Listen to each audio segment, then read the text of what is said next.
And going back to the Epstein thing now with Ghislaine Maxwell talking about she wants to talk now. What do you think that's about?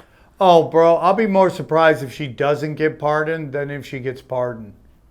Or she could be unalived theatrically and then moved Whisked up. away to somewhere, some island probably somewhere. going to Antarctica and chilling with Jeffrey Epstein, There's some weird stuff with that, dude. How do you have a case like that when there's no where are the people at, man? Exactly. Who are the Johns? Who are buying?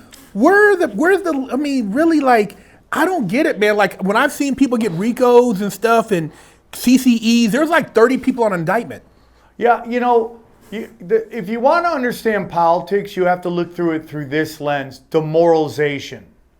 Their whole goal is demoralization. Yeah. What they want right now is martial law. Yeah, you're That's right. everything. Because once you install martial law, you throw out the Constitution. Yeah. And, it's like if you study, we're in California, they're still under COVID protocols, I think. Like, once they get power, they never give it back. You're right. Right? So, if you ever have a moment and you just want to kind of watch an interesting doc, it's not, it's produced in like the 60s or 70s, so the production value isn't what today. But it's called The Capitalist Conspiracy by G. Edward Griffin. And it breaks down all of it. And it's like happening in real time. And it's basically that the elites do something called nonlinear warfare, where they fund both sides, right? So that both sides think they're winning. They give them the data for both sides. So because divide and conquer is their most powerful tool. If they get us all fighting, right? Look at the Republicans right now. Epstein list matters. Epstein list doesn't matter. They get us all fighting with each other. So they want to break you up. They want to demoralize you. And it's called pressure from above, pressure from below.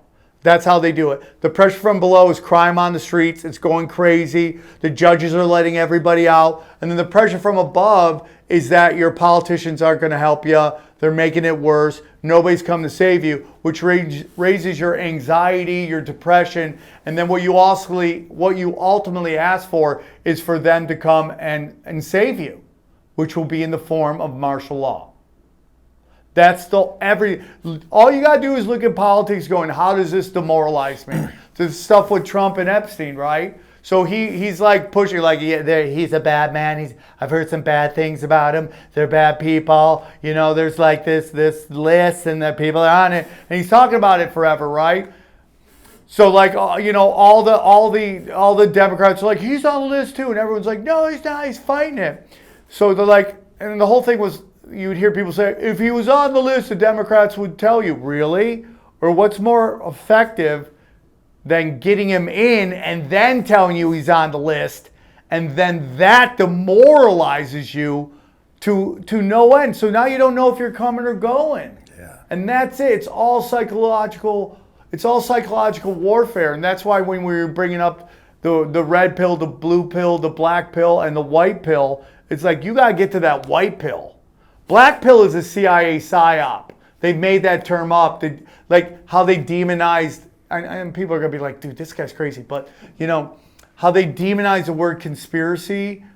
If you question the JFK assassination, they convince everybody to call you a conspiracy theorist. To this day, people do that. You're a conspiracy theorist.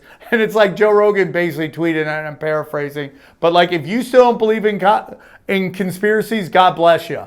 Because it's like everything's come true. So they call you the black pill, so like blue pills, you believe everything that they're telling you. Red pill, you're questioning everything that they told you. Black pill is like, there's no hope. They're going to do what they want to do. And white pill is, you want to make change, you got to look inside. Mm-hmm. You got to get closer to God, and you got to look inside. And the change comes within. You're not going to change anybody. You're not going to convince them of anything. You got to be the change. And by being an example to others, you show other people how to change. That's the white pill. And that's where you got to get to. Because they can pass all the laws they want. I mean, how many times did they pass the law and you just kept doing what you're doing? No, you're absolutely right. The white pill is the ultimate goal, because that power, and I always say that They need us to feed into this. If we turned off social media and we stopped yelling and going to these so-called marches or whatever and just commenting, they would lose all power. They need us to feed them in order to give them the power. We're basically consenting to give them authority over us. They don't have the authority without us adhering or feeding into whatever narrative they're feeding. You stop going to a concert that's a goddamn ritual. You stop buying tickets for this. You start feeding into more positive stuff. That's why when they see somebody that's positive, their goal is to try to see if they can flip them. Look at some of these artists that started off singing gospel and now they're turned into a trans whatever, So their whole thing is if you're a powerful conduit and your energy resonates, and they, like you said, they have ways of determining where this person is I don't know, I would consider maybe a vessel of a higher esteem. And if we can't turn this person, we got to get rid of him. We can't corrupt him. He's got to go, or he's got to shut up. And that's what they do. So when they use people, and I would say, and I don't know this man personally, but let's just say, for instance, like you take Yee. And when it don't work, then okay, and then he loses it, and then it's almost like, well, the experiment didn't work all the way. But then you got other artists who went along with it, and now they're billionaires. You can have the world. This is your world. That's what they can get. Hey, man, you want this? You want women? You want money? You want cars? You want this? I'll give you all of it. But then when we call your number, your child, your mom, your brother, somebody's got to go. You could pick, or we could pick. Blood sacrifice. It's blood sacrifice. And it's no different when you look at, like, if you go through history, and people don't believe like what we're living in. Like you said, this is a spiritual war. There's a spiritual stuff going on. Just look at your money. You never in school, they never broke down all the symbolism on the 1, the 5, the 10, the $2. Look at the numbers. Look at the Greek, the leaves, the Egyptian. You can find little owls in there. All that stuff is not. Eyes. And they didn't just draw that on accident. This shit is symbolic, so they operate and they believe that wholeheartedly, or else they wouldn't have based a monetary system on that shit. They believe that. And what they used to do back in the day, remember in Conan, come my son. He jumped off the goddamn pyramid. So you talk about now, we can't openly do it, but we're doing it. Let's have a concert. Call so-and-so, goddammit. Set it up the ritual for ball. The mouth, 100%. The flames. Okay, make it, there's an accident. How many people died? 13 goddamn good sacrifice that day. Oh, we're suing this. They don't give a fuck. That's part of the game. But you think it's just a concert and an accident. This shit is not an accident. Well, you study the Israelites and when the God got angry with them because they started worshiping a golden calf, right? And then you look outside Wall Street, and there's a giant golden bull. That's Moloch, dude. That's Moloch, yeah. They worship Moloch. Money is magic, dude. It can be used for really good stuff and used for dark stuff, and they've manipulated all of it. Just think about what fractional reserve banking does. They basically convince you that this is a unit of worth, that they can hit a button and produce a ton of it. So what they did is how they bribed everybody. They printed all this. They took our money off the gold standard, which means we could only have so much money based on how much gold we had. Well, Nixon put it on Saudi oil, right? And there's unlimited Saudi oil, so you can print unlimited money. Okay, now it's not based on anything. It's literally binary ones and zeros. It doesn't mean anything. But you can print all this money and you can bribe everybody by just pressing a button. Boop, boop, beep, boop. And now you got $1 billion. You go to everybody in Washington, D.C. and you bribe them with your monopoly money. And you completely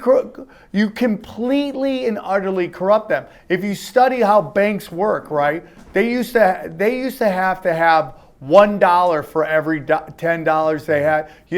They could loan out $10 for every $1 they had, right? So what they would do is I put $1 in the bank, and then you would come get a loan. They would give you 10 fake dollars, right?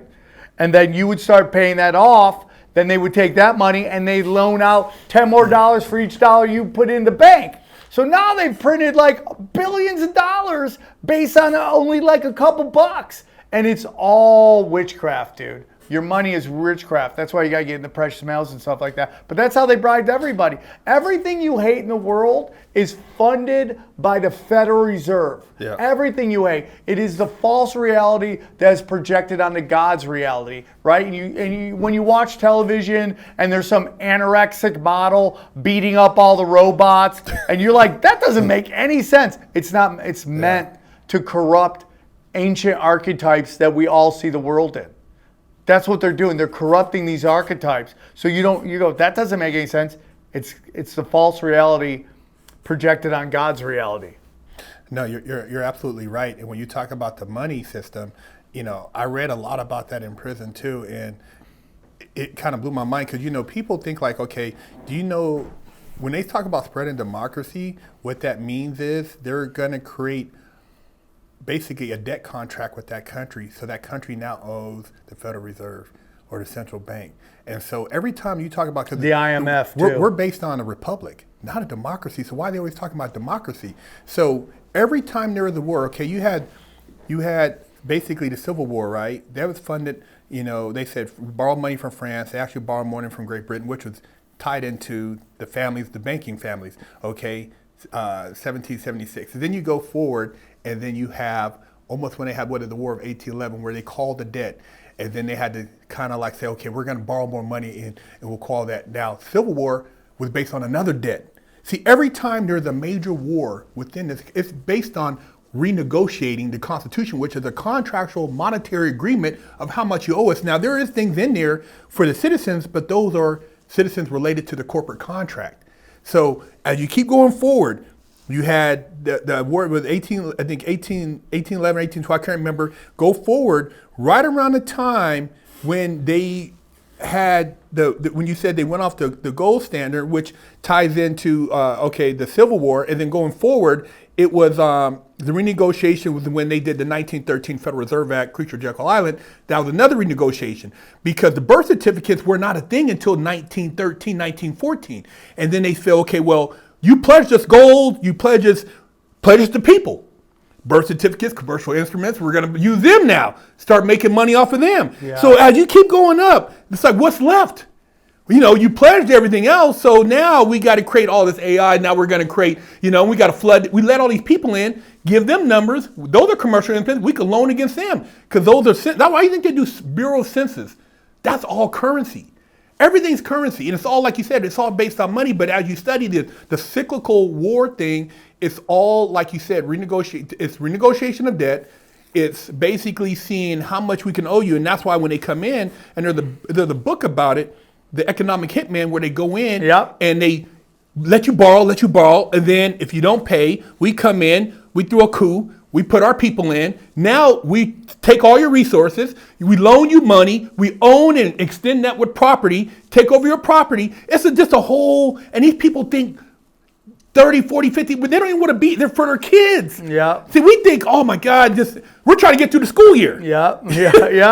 You're totally correct. If you study the Iran-Contra affair or the Iran hostage negotiation, that had nothing to do with Iran hating America or any of that we were sold on. What happened was when Mossadegh got in and the Shah stepped down, Mossadegh went through all the books and he noticed that the Shah had taken loans. And by the way, the Shah is British royalty. And that's what nobody ever talks about in the Middle East is all the British, like the first British, the first head of the House of Saud was a British spy installed into Saudi Arabia because Saudi Arabia controls Mecca. And if you control Mecca, you control Muslims. So you had a Saudi spy in Saudi Arabia and you had British royalty in Iran, And when Mossadegh ends up winning in their they have different types of elections right there. Basically, their Congress or Senate, they elect who, and Mossadegh had won, and the Shah basically installed him by agreeing that he had won. And so Mossadegh goes through all the books, and he finds out that the Shah had been taking shady loans from J.P. Morgan, and with really awful terms.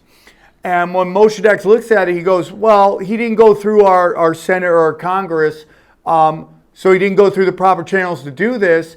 We're not going to pay back these loans. So JP Morgan flips out, man. They freak out because they already have bad standing with the Federal Reserve. So they ran to Henry Kissinger and they're like, what can we do? So Henry Kissinger comes up with this great idea.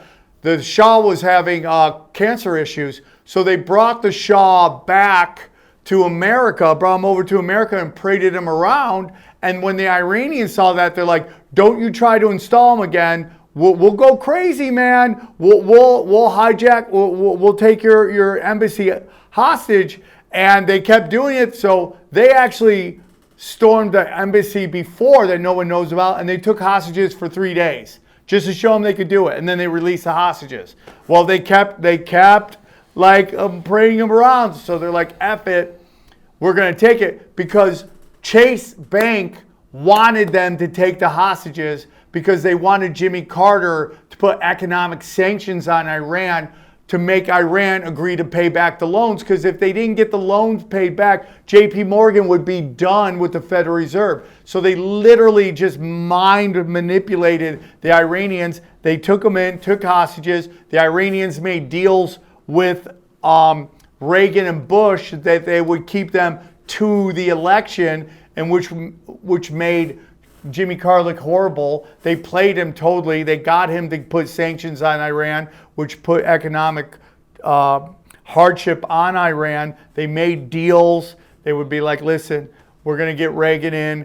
We'll make deals. We'll take off these sanctions. Just hold the hostages to the day after the election. And as sure as shit, Reagan gets elected. Next day, bang, hostages are released. So that was all about banking too. It's all banking wars. If you study South Africa, I'm not saying there's not racial strife, but the reason the international community got mad at South Africa is because they wouldn't take IMF loans, because they were so rich in natural resources. They're like, we don't need your loans. We're not going to take them. And they're like, you take our loans. So when they wouldn't take the loans because they had so much money, the international community came in, screamed about apartheid, and just destroyed them economically until they agreed to take loans. It's kind of like what's going on in Burkina Faso right now. You know, the guy from Burkina Faso, the president. Oh, yeah, dude. That guy's real deal. Real deal, man. He basically 19 assassination attempts. He went and bought, I forgot how many different tractors that teaching people how to field, open up a bunch of schools. He kicked the Dutch out. He kicked out the basically the French, who was screwing him over on the uranium deals. And he basically said, we're not going to pay back in whatever your currency, we're using our own. And he's become independent. And he's got a couple other countries in Africa to get together, and they're creating like a union.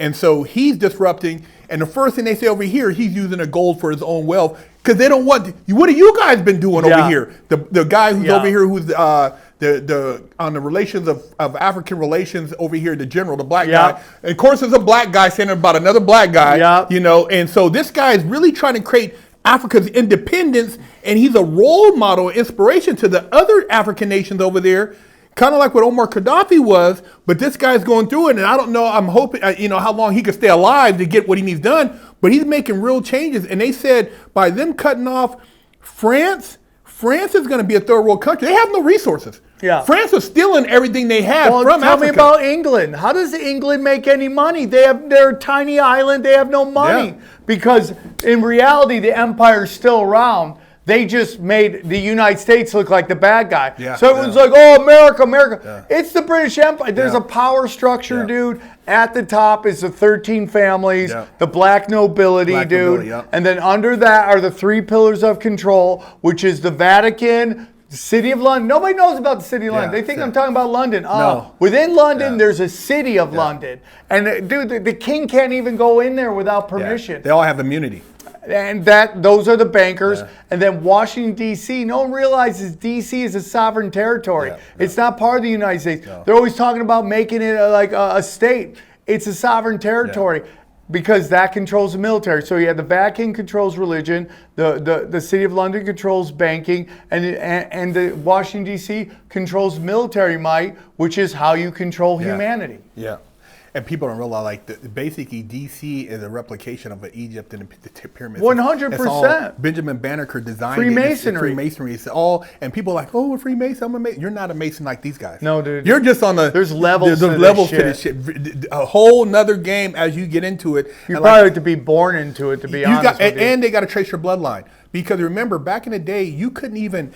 It had got to a point where they were intermixing so bad that the royals, so they had to get approval from the Pope if they wanted to mix outside the family, but they still had to be like 1 or 2 bloodlines connected. So that's why their cousins and all these people, they were all related. And these people can trace their bloodline 2 or 3 cousins away. That's why when you see, like, you said, oh, Brad Pitt, he's related to so-and-so, so-and-so, and they're all connected and they're in Hollywood. How do you think this shit all works? And if you come in from the outside and somehow you have a gift or talent and you're able to get in there, they're going to put one of their people with you to make sure you stay in your place. Yeah. If you don't, Handlers. you will overdose or you'll have some accident, you'll lose your wealth, beat your kids. Something will happen to you. Or you get so big you want to go off on your own and keep all the money from yourself. For yourself, that's where they take you out. Oh, you're done. Michael Jackson tried to do that. Prince tried to do that. Even to a point, Louis C.K. tried to do that. He was producing his own content, and they're like, "Nope, you don't get. We don't make you, and then you get to keep all the money for yourself." And then they eventually take you out, man, and then they control the catalog. It's funny you just said that, because I did a video about that. But like a publisher, when you think about it, right? When you talk about legacy, why would you make all this music and then at some point you said, I'm gonna sell it for 100 million? Why sell it if you're not broke? Because what they do is we're calling you. Okay, Sam, we need your publishing. What? Hey, buddy, we made you. Our offer, 80 million. 85? God damn it, 78. Yeah. Okay, oh fuck, 79? 65, damn it. Oh, yeah. Okay, 65.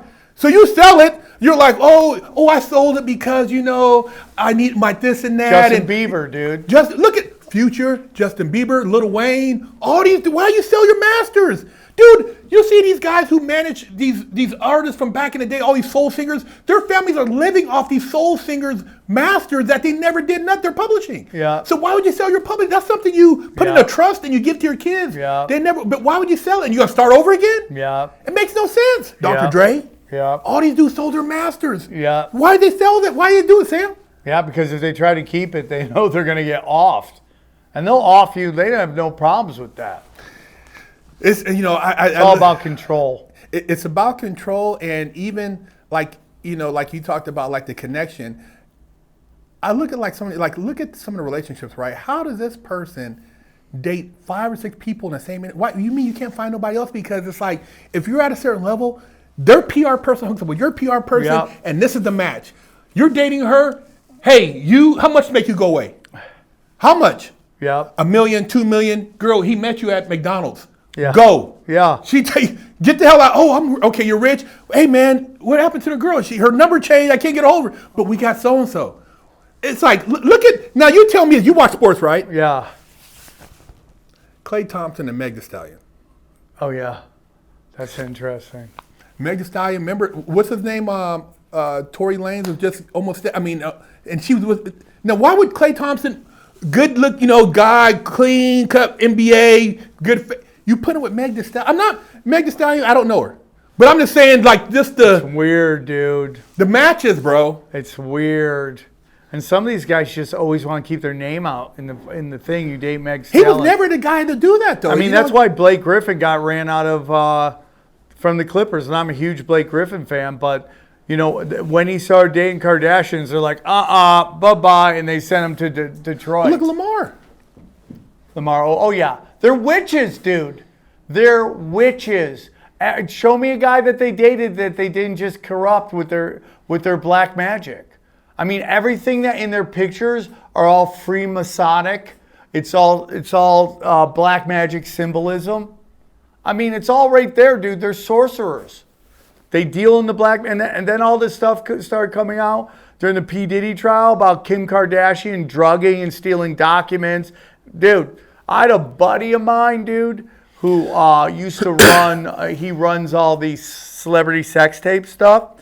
And he said that he had so many videos, allegedly, but I believe him, videos of the Kardashians getting like huge trains run on them left and right. All these videos. And he said that they got so rich they could just buy all the videos. They just bought them all up. Someone come with, I got a tape of this. They buy it all up. People don't realize, and I you know, we were talking, they said, oh, some people have money, right? But money's not the power. Power is beyond money, because even with your money, I can compel you to do shit because I have power over you. And that power comes from things that may impact you publicly, or things I can expose on you that will destroy you.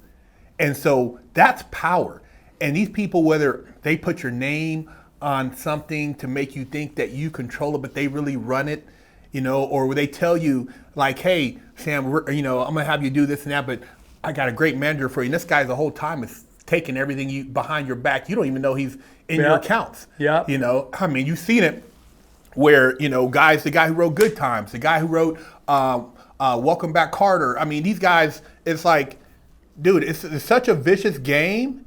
And unless you really are grounded, I mean, like you said, you know, we talk about some crazy stuff, but I really believe, like, even God, like my whole journey, sometimes I feel like it's been preparing me for some other stuff, because I'm like, why would I be so passionate about entertainment and doing and putting the word out? What if I just kept my mouth shut and just kept doing busting cheeks on females? That'd be cool. It'd be easy. You know what I mean? I'll just, exploit myself. But it's empty calories. It is. It's empty. But that's what I'm saying. Like, I feel empty too. It's even the thought feels empty.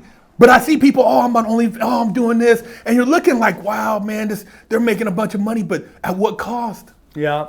You know what I mean? I like, dude, I grew up, Ozzy just passed. I loved him, and rest in peace. And I grew up idolizing all those guys, and I thought it was all about partying and chicks and all that stuff. So I get to LA, and I'm like fully just in it, dude. Partying my ass off at the Comedy Store, hooking up with chicks, doing all this crazy stuff, because I thought that's what life was about. It was about rock and roll, right? While my friends, they didn't do any of that, and they focused, and now they're all playing theaters, and I'm blessed, I'm doing well, but they're all playing theaters. They were just really smart business from the start. And now I look back on all that stuff. When I go to recovery meetings, I always talk about how I was playing a game. I was trying to set a high score in a game nobody else was playing, right? And so I did all this amazing stuff, and I look back on it, even though I go, oh man, we were kings back then, but I realize it's just empty calories. It doesn't mean anything. And when I tell those stories, it's more about how ridiculously stupid I was than actually like bragging about how great it was. Because it was just, again, getting from God, low vibrational, sex magic stuff that just like, as I started to get more and more spiritual, I started looking at things like sin. And I don't know if that's the correct word from, but I go down all these sins. I'm like, yep, that ruined my life. Yep, that ruined my life. Yep, that fucked my life up. That fucked my life up. And people get mad at it because, what they did with religion, they did with politics. They corrupted it. They positioned corrupt people in positions to get people mad at God. So when you have this like giant Catholic Church scandal with children, you blame God for that. And that's not God. That's the actions of men. That's right. In a realm ran by Satan. Satan, it runs the realm. God put Satan in charge here to test us. You're right. Whether you want to believe that or not, that when you look at that makes so much sense, dude. God is love. God has, and I think Jesus was sent down to give us a cheat code how to survive in this thing. And either you're getting closer to God or you're getting farther from God. And everyone wants to blame all the bad shit on God. God gave you free will. God, your job is to align your free will with God's plan. And like the farther you get away from that, the more your anxiety goes up, your depression goes up, your anger goes up, and that's when you're easily manipulated. And I think those things come from when you're programming from your life. We were talking about gangster rap, all that stuff. All this stuff that generational trauma pushed on children from parents and grandparents, and then the education system that wants to program you in this ideology type way of thinking. When that program meets the real world and it's not what you were told, that's where you fracture. That's where your anxiety, your depression, and your anger comes from because what you were told isn't real. And that's where you start to lose it. Because they want you on pharmaceuticals.